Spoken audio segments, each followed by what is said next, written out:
MultiGreen, building attainable, sustainable, and tech-enabled multifamily real estate through impact investing.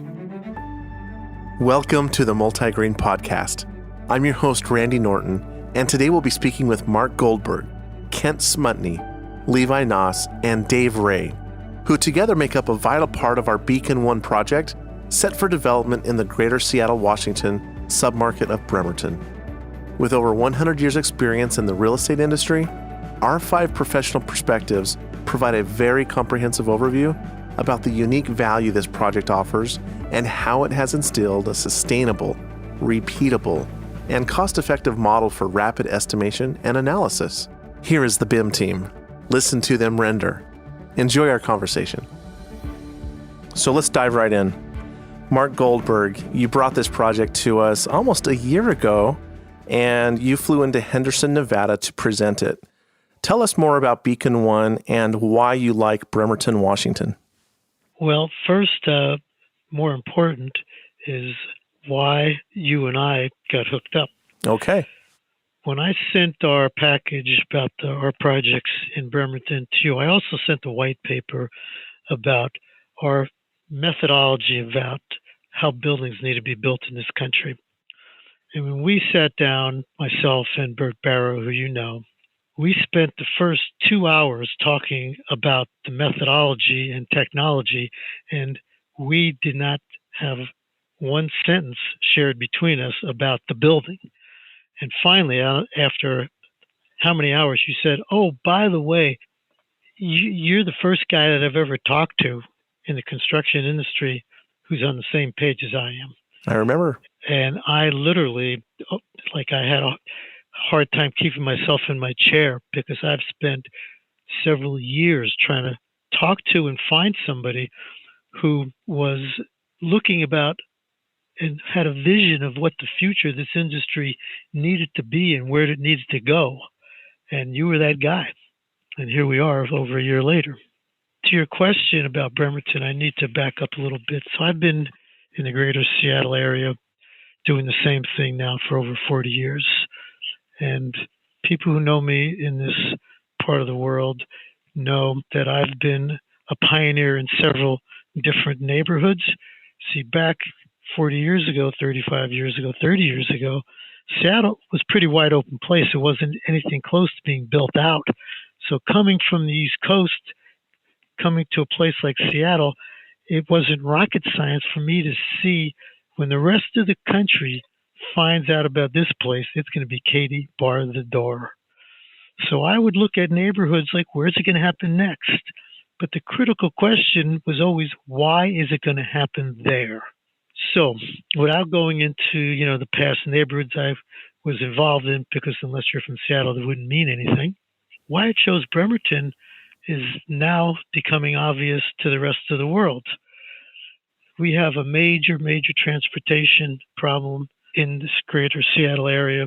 And I realized, coming from the East Coast, being right outside of New York City, that ferries were a major source of transportation modality crossing the Hudson River, going from New Jersey to New York, going from Staten Island to New York. And the second thing was affordability. Everything starts with buying land, and the land prices were probably 10% of what they were in Seattle, not to mention it was spectacular view property. So I actually did my first major project in Bremerton 40 years ago. And me and my buddies were a bunch of guys who we thought we knew a lot, but in retrospect, we kind of laugh about it. So that's what brought me to Bremerton. I realized that this place was going to happen. It was going to happen in a big way. And now that's exactly what's happening in Bremerton. And not only Bremerton, but it's all of Kitsap County. It's been discovered, and things are changing very rapidly. Mark, let me just do a high-level overview of why we like Greater Seattle. And a lot of this data was provided by you and Green Street and CBRE Economic Advisors, CoStar. But you have a population growth rate of 1.4%. It is projected that Seattle in the general area will have an increase of at least 230,000 jobs in the next 5 years. I think your Seattle job market expanded by 2.3% just last year. Seattle has 6 Fortune 500 companies and some of the country's most successful tech companies, obviously. And Seattle was ranked 4th in year-over-year rent increases for all asset classes compared to the national average of 0.8%. So that's a full 100 basis points higher. And it's just got very strong market fundamentals. But does that benefit Bremerton? Bremerton is a sub-market of Seattle. Well, now that we've experienced COVID, the beginning of a lot of people leaving, when I say inner city, I don't mean it's like a bad neighborhood. I mean, downtown high-rises going to the suburbs. So now the advantages to Bremerton are even exacerbated, which is why a lot of the big players like Mill Creek and Tarragon and Wolf Company and a couple others they're all over the place over there now. Because our rent structure and our land structure is so much lower, there's so much more upside. So the affordability becomes even greater. People live downtown, they're paying over $3,000 for a one-bedroom unit, which is not unusual, up to $5,000 or $6,000 for a two-bedroom unit in the high-rises. So this just works in our favor unbelievably. It's great. Well, thanks for that background, Mark. I know that we have plans to do 13 sites together, about 2,512 units over the next 10 years. And if I'm not mistaken, there is an architect here that has some thoughts about how to design affordability, attainability, sustainability, and tech enablement into these properties, and that's Kent Smutny. Kent, are you there? Yes. Hello. Thanks for joining us today on the podcast. When you hear that there's a pent-up demand for housing in the Bremerton area and only 42 new units are produced for every 100 households in this submarket, how does that change your design philosophy? Well, we work in a number of different submarkets in this Seattle area. Different markets, have their different requirements. Now, it's interesting in that Bremerton, from our standpoint, the way we look at a project from a design standpoint, it's an urban type market, not unlike Seattle. It's further out, obviously, from the Seattle core as people know it. But because of its proximity in the way it's accessed, our designs are more urban. For instance, apartment units that we design are more compact and efficient, if you will, and we're providing urban type amenities, exercise rooms, and the site we're working on with the Beacon has tremendous views, which provides a great opportunity for amenity space at the top of the building to take advantage of those views. So, there's a number of urban type elements that we're looking at when we're looking at a project in the Bremerton market. I'm looking at the floor plans and unit mix for Beacon 1, and we have 40 studio units. We have about 59 one-bedroom units, and it looks like there's about 12 two-bedroom units. How are we going to deal with parking here? Well, on this particular site, we're not going to have a need for as much parking as we would on a site that perhaps was further out and was more auto-dependent. In the Bremerton area, and as Mark was discussing, the access is basically across water, across the Puget Sound. And so a lot of people that will choose to live here, they're just not as auto-dependent.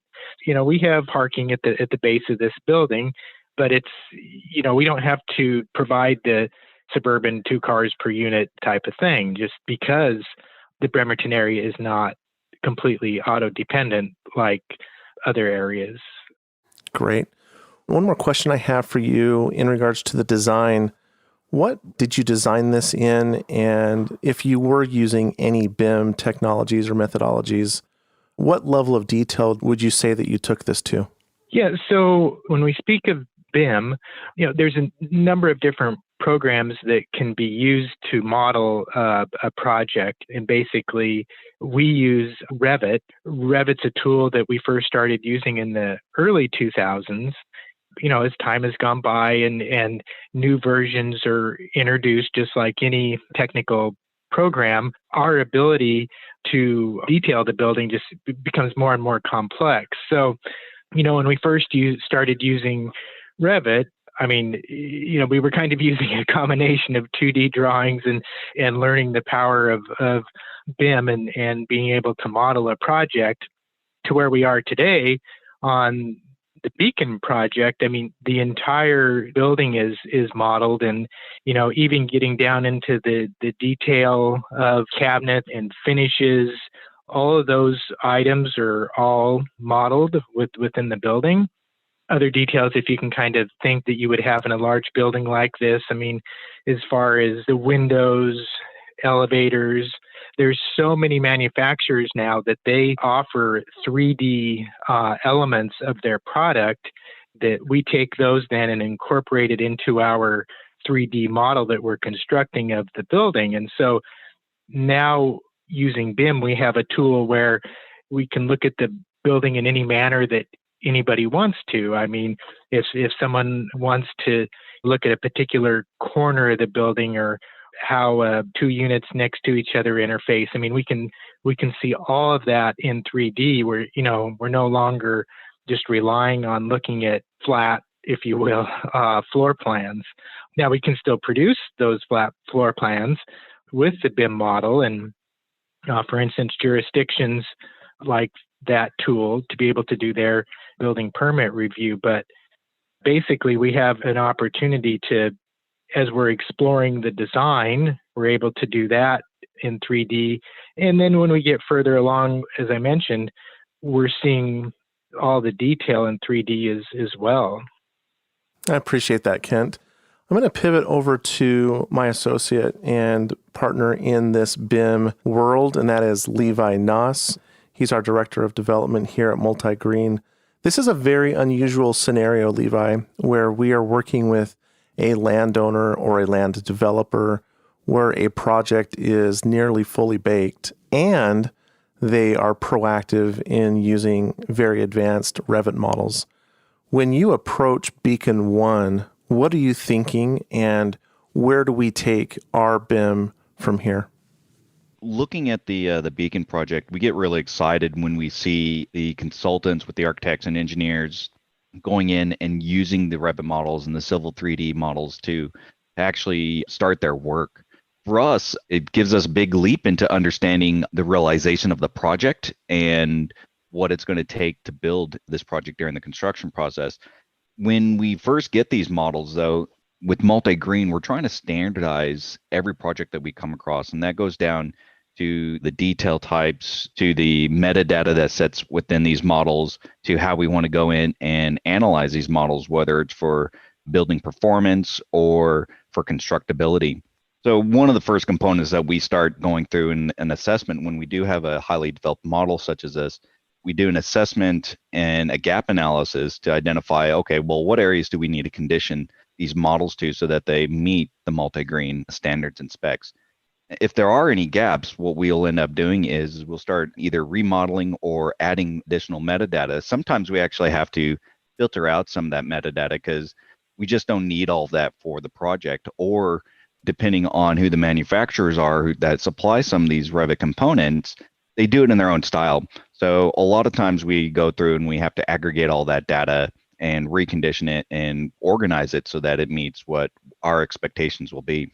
From there, once we're satisfied that the pre-construction model or the design model is conditioned in a state that we can do, rapid estimating, we can start doing logistics planning with, we can extract it out for different bid and tendering sets for our subcontractors, we start speaking more to the general contractor into, okay, well, do we want to start looking at sequence planning? Is there site logistics that we need to think of? Is there temporary works that we need to consider, and we'll find value in putting that within the model here? All of this starts getting into a central point of data, or what many call a source of truth.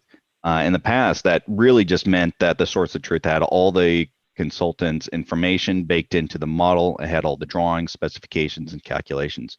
Now we're getting into the next phase where MultiGreen really is passionate about, and that is building up an asset library out of these models so that when we get to the end of these construction projects, we know everybody that's installed their products and their commissioning. We can actually go in and attach sensors back into the model so we can get real-time data and analyzing how the building performance and how it's being utilized. Also, very keen to see what the next progression is and how this information feeds back into our next projects as well. Thanks for that response, Levi. I know that internally we care more, if not the most, about operations. That's one reason why we're driving this so hard and to eventually create that digital twin. But another reason why we're doing this is for energy modeling. And I want to pivot to Dave Ray for a second. Dave, when we get into making decisions about green rating, whether we're using green globes, LEED for homes, or anything else, whether that's well or fit well, or the many derivatives of various impact frameworks that are out there, how will this model that Kent and Levi have been describing benefit you in your pre-analysis? That's a great question, Randy. The benefits of having the BIM model ahead of time is the capacity to understand what the energy efficiency is going to be projected to be at the time of completion of construction. And in any of the green building certification systems, that is one of the key components, is the energy efficiency of the building, because the concept is when you build a project that is more energy efficient, the occupants pay less in expenses. And the building is more sustainable because it doesn't need as much energy to run. So we really enjoy having that information ahead of time so that the energy modelers can start evaluating different things. They can evaluate the envelope. They can evaluate the additional insulation on the roof. They can look at a bunch of different evaluation tools just to kind of play with different ideas and to see what is the most cost efficient way to make the building more energy efficient for the occupants. Dave, with every project that we do, our bare minimum requirement is to have a green certification of some kind. And there's many reasons for that. But as we approach Washington and the Seattle area, and specifically Kitsap County and the city of Bremerton, and knowing that this is a Podium product, what analysis is going to drive you on which direction we go with either green globes or LEED? Anytime we start evaluating a project to validate which building certification system will be the best for that particular project, we have to weigh out quite a few things. LEED rating system, for example, there's certain prerequisites that you have to have. And typically when we go through a LEED gap analysis, what we'll identify is some of the challenges that we might have if we have to meet all of those prerequisites. Some of them will be a substantial cost. With the Green Globes rating system, we still get all of the value and the efficiency out of the location, out of the actual site, out of the operation of the facility, out of the energy and the water components, as well as the quality of construction, the construction practices, and the waste. We just don't have some of those requirements. So one of the big requirements that LEED has, which can definitely start costing money, is when you start dealing with fundamental commissioning and with enhanced commissioning. So what we'll try to do is we'll try to evaluate what is required by code that is also required by these green building rating systems. Because what our goal is to make sure that whatever project that we do, we add more value than we ever agree upon. And the way that we do that is by making sure that in the process, we don't add more cost to the construction. We actually identify cost savings measures. And those are some of the evaluation tools that we've put together. So for this particular project, evaluating everything across the board in a LEED gap analysis, Green Globes gap analysis, Green Globes looks like the perfect Green Globes green building certification program for this particular project, because we're going to be able to take advantage of everything that everybody was talking about with the amenities, the views, the quality of life, the additional commuting opportunities through the ferries and such, as well as the connectivity to the community and the impact to the community. And that's why the Green Globes rating system looks like it's perfectly poised to make this project a successful project in Bremerton. I appreciate that feedback, Dave, and that insight. It's always fun talking to you about what the possibilities are when it comes to all things green. And obviously, you've inspired our name, MultiGreen. It's been fun to implement all of this with you. In closing, I would just like to give a chance to everybody here on the panel time to reflect and discuss what we're trying to accomplish here at MultiGreen. And I want to start with Mark. As you know, Mark approaches at least 13 sites in Bremerton, if not more, what he sees the benefits of MultiGreen being and how we can do it better going forward, or any other insights that you might have, Mark, that you can share with our listeners. I think in the direction that we're headed, we're going to change the culture of this industry, and people are going to emulate what we're doing. We are so far ahead of the world, so I'm pretty excited about being at the leading edge of where MultiGreen is going to be going. How long do you think it's going to take to construct 2,500 units in Bremerton? And how long is it going to take to absorb those units, Mark? According to demand studies, if somebody was to drop 2,500 units in Bremerton tomorrow, they'd get filled. Because as you know, we have demand studies say the demand right now, if everything that's planned gets built, we need 4,000 units. So based on my comments earlier about people leaving the inner city, there's going to be a lot more demand than anybody's anticipated. You know, Bremerton is, I'm not worried about the demand side of it at all. And how long does it take to build 2,500 units? I think we're going to build them definitely in less than 10 years, for sure. How convenient or how advantageous is it for you to have one capital partner like MultiGreen, who is at the seat at the table from day one with you for all of these projects? Is that a good thing or not? That's a great thing. It couldn't be better. You know, in the past, every project was a one-off and it was a different joint venture partner. I go to the guy I did the last project with. He says, you know, I'm booked up right now. You know, it's always about timing when you go out and looking for partners all the time. It's always timing. It's a lot of time and effort and money. You know, to have a partner that's there, just move down the street together, that just makes our efficiency so much greater. So your answer to 2,500 units, it's going to be a lot faster than 10 years because this is just a matter of go out and do it. I'm not worried about the demand at all. Everything starts with demand. Everybody knows that. If you have no demand, you don't build projects. There's excess demand, and it's going to be there for quite a while. And one of the important things I like to share on this podcast is Bremerton is one of the most picturesque places in America. And we have there what the city, in their wisdom, built. It's called the Bridge to Bridge Urban Trail. This will be one of the most big tourist attractions in the Seattle area. People are going to be taking the ferry from downtown to Bremerton because they're going to take a walk that they're not going to see too many walks like that in America. And all our projects are right either on the Bridge to Bridge Trail or within spitting distance of it. So we're very bullish for a lot of good reasons, which, you know, I've documented. Well, thank you very much for that insight, Mark. I want to pivot over to Kent and Levi as an exiting question. On the next project for Beacon 2 or for Beacon 13, how do you guys anticipate working together and doing it differently going forward? Kent, I'll start with you. Well, yeah, I think one of the important strengths of using Rabbit and BIM is in our ability to coordinate with both the other consultants that are involved in putting a project together and the contractor.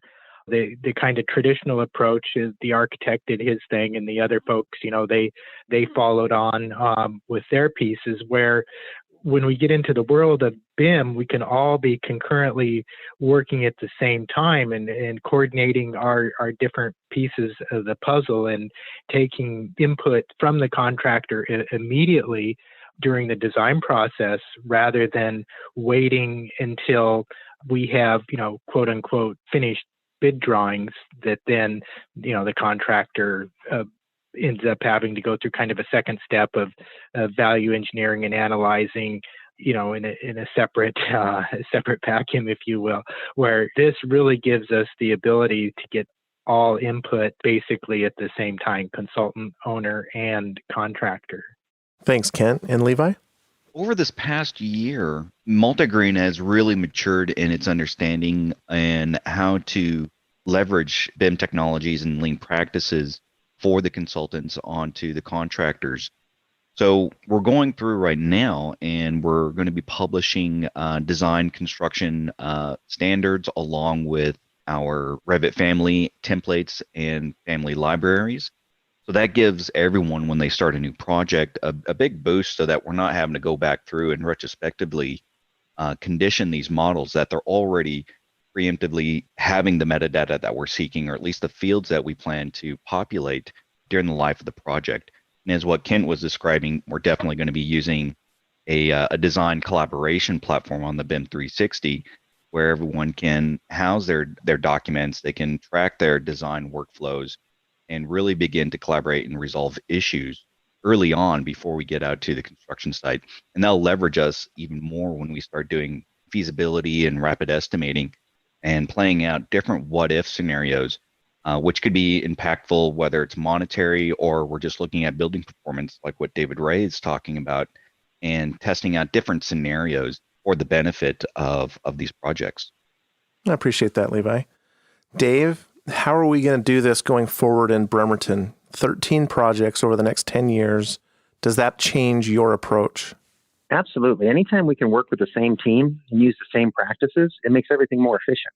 And that's one of the concepts that we've been talking about for the last 3 years, is getting the team together, making sure that everybody's on the same page, following the same plan, and then improving with each project. Because as we continue to do it, we'll get more performance out of it, we'll get more experience out of it, more efficiencies out of it. And that's what the whole game plan is to build better in a way that doesn't cost more, that gives more to the occupants, because that's the final test of the project is, are the occupants happy? Are they healthy? Are they paying less in their utility bills? And is the project meeting all of its goals? Thanks, everybody, for being on the podcast today. This was a wonderful case study in understanding how MultiGreen is approaching the Podium-style multifamily ground-up construction process. Have a great day. Thank you, Randy. Thanks, Randy. Thanks, guys. Thank you for listening. Join us as we build 40,000 attainable, sustainable, and tech-enabled multifamily homes by 2030. And if you like the content you're hearing, hit the subscribe button. Follow us at Think MultiGreen and sign up to learn more at www.multi.green.